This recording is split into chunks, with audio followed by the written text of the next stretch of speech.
Aplausu bruņiniekam šī karstajā augusta dienā. 30 kg bruņas ar polstrējumu. Variet izbaudīt to. Variet iedomāties, cik viņiem ir silti tagad. Jāpiebilst arī, ka šīs bruņas maksā ļoti dārgi. Ne tikai pirms 800 vai 500 gadiem, bet arī šodien viņas maksā ļoti dārgi. Nu, teiksim tā, tādas, nepārāk dārgas automašīnas vērtībā.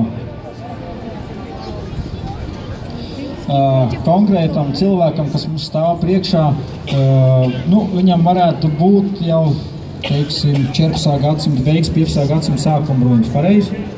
Jā. Jo mēs jau skatāmies, viņš ir principā visu pilnīgi ekipēts, ja, un viņam nav neviena brīva vietiņa, kur pretiniekam trāpīt.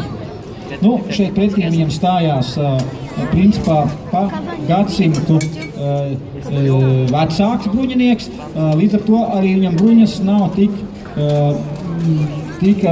blīvi uztaisīts kā šim te 15. gadsimta sākuma bruņiniekam.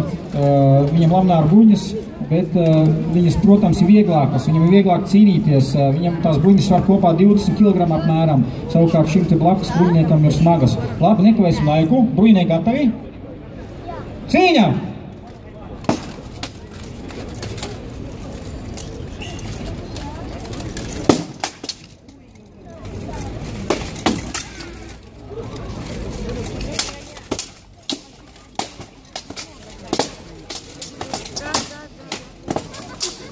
А